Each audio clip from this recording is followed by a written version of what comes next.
everybody, today I'm bringing you a layout with some photos of my two grandsons with their other grandpa getting haircuts in an actual barbershop while they were on vacation.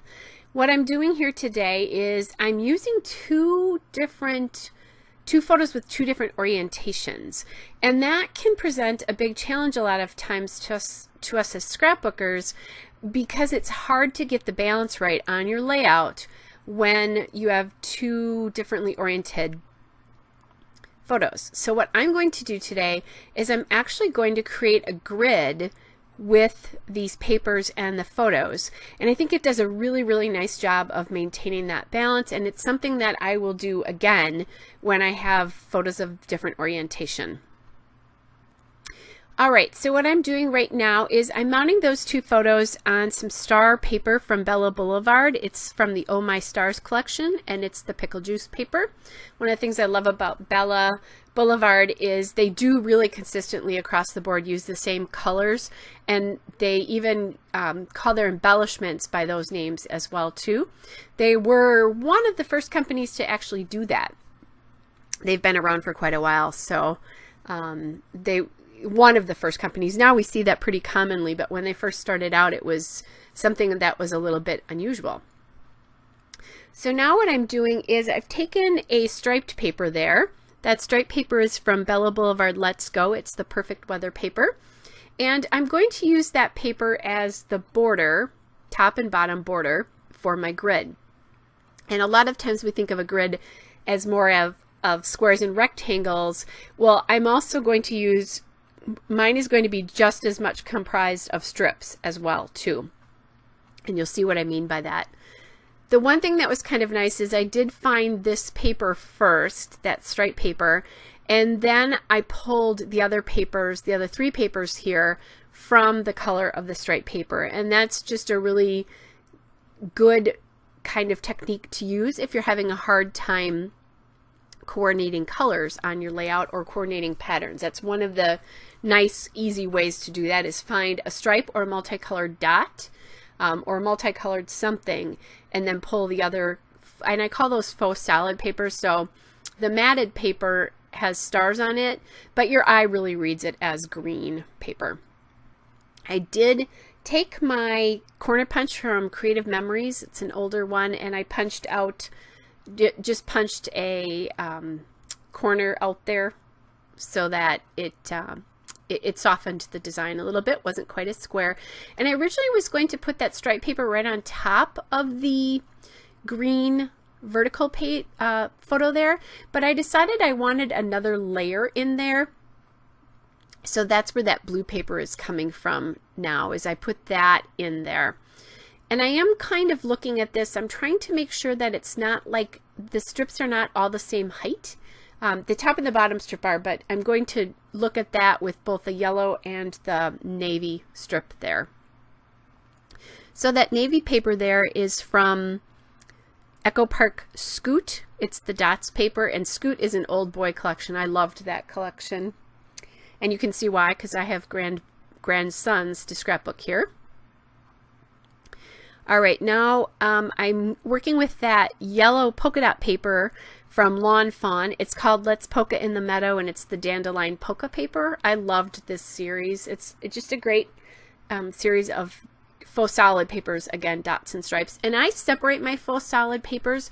So like, I don't keep, normally I store in Cropper Hopper envelopes in my Calyx shelves, and I store by manufacturer. And if I have a lot of different collections in manufacturer, I put each collection in its own envelope.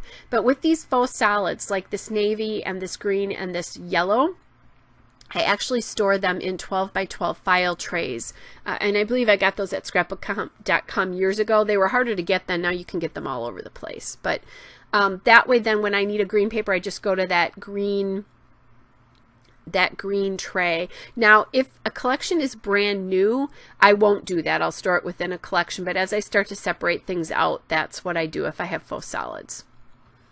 All right, so you know me well enough to know that I have this beloved ink here. It's my Memento Dewdrop in Gray Flannel, and I'm going to ink all of these paper strips, or papers actually, because that will help bring them together. There's 3 different manufacturers involved here: Bella Boulevard, Echo Park, and Lawn Fawn. So that will help bring the papers together because it will give them something in common. And you can see in the back of that one, that's just it's a bigger polka dot there. And I glued those photos down and forgot to ink the edges of these as well. So I'm going back and doing that. All right. Just have that about done. The other thing I should talk about is the patterns on here. When you pick patterns, obviously I have a stripe, so that's a nice way to start out. But then the patterns of the stars, there's actually 2 different kinds of stars, and the polka dots are all of different scales. So you choose something small, medium, and large. In this particular case, my large is really not that large, but it helps your eye see something different, and that balances the layout better as well. So my yellow polka dot paper there has a very small polka dot. The navy polka dot, or the navy star there, is kind of a medium, and it's a lighter weight as well. And then you have the white star on the green, which is a little bit bigger and reads bigger because it's more solid. So that's one of those things that I keep in mind. And I'll tell you honestly, I've said this before, I have an interior design background. So those things are pretty innate to me, but if you don't, that's a good kind of idea to keep in mind about how you do that, how you coordinate, especially if you're not used to it. You know, it'll help you to kind of learn some design principles, because before you can break them, you have to know what they are. and I certainly do break them on occasion. Like this, it's not truly a small, medium, and large, but there are 3 different scales.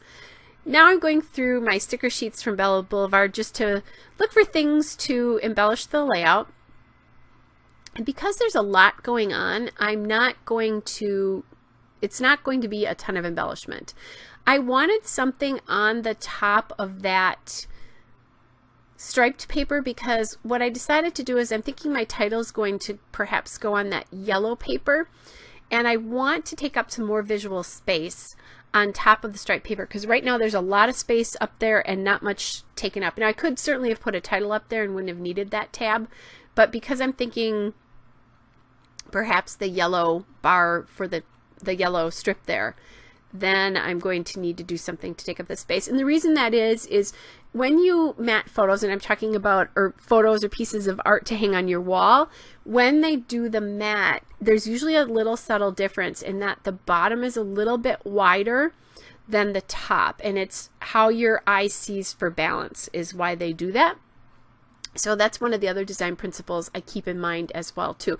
At the very least, I want the top and bottom to be even. If not that, then I want the visual weight to be towards the bottom, or this more space to be towards the bottom. And what your eye is doing with this layout is it's seeing that top of that tab, there's an invisible line that goes across the top. So it's taking up that weight above the striped paper there. Best way to explain it. All right, so now I've decided I wanted something circular on here, and I haven't used Flair in a while, so I went to my Flair button box, and I was originally thinking about using this October afternoon badge of that bear. For some reason it seemed like it was formal, or I don't know exactly why I was thinking about using it, but it somehow linked to a barbershop for me.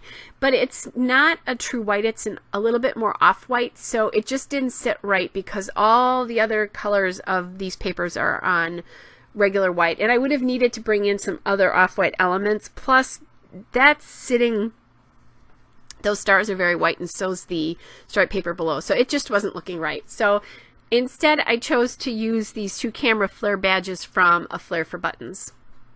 And that's an Etsy shop you can get things from. They have a great Etsy shop. All right, at one time I did toy about putting that cute banner up above again, but I brought it back down to the striped paper. So now I've gone and I have pulled out my Thickers in Rockabye. This is an older font, but it's a great font because it's very small, but it still has serif, so it's a little bit more, I guess, formal. I really like this font. I think this is the 2nd or 3rd package I've gone through of these. I don't have an E, another E, or any E's, I should say. So I was going to take a B and cut it, but I instead, as I was putting this down, saw that I had 3's, and since I don't use my numbers all that much, anytime I can use them and get more use out of my thickers, I try to do that. So just so that you know, here's a little tip for MacGyvering letters. You can take a 3 and turn it, and that's an E, or you can take an 8 and cut it, and that's an S. So that's a really good tip because we're all looking for S's all the time. All right, so I'm just taking my Zotz glue dots there and putting down those badges. They're flat back, so they just need they needed a big dot there. And they're so dimensional, I didn't want to use any foam on it. If they don't have a flat back, I will put the foam in it to do that. All right. And I'd forgotten that I cut this, but when I cut it, I accidentally cut out the the middle of that B, and that's when I remembered the 3's and just used the 3 instead. Oops. Wasted letter there. Or not wasted, I guess I put it back on because I'll probably disguise that as a C or something like that someday. I'm okay with being creative like that. Your eye's still reading it, and it's getting mileage out of my supplies. I try to get away from perfection when I'm doing this. All right, so now I'm just making a little bit of an adjustment there because everything wasn't perfectly well, and I just said we're getting away from perfection, but things weren't straight, so I wanted to get them on a straight line, and I forgot to look for the date, so as I often do, I had to go back and look at it, and now I'm gluing all of those pieces, all the pictures down a little bit more because I just had that one little strip of adhesive along each of the photos. All right, I'm going to do a little bit of journaling here with the date and the place, and then at the end I have a still shot and a couple of detail shots. Hope you're all well, and I'll be back with another layout again soon. Bye!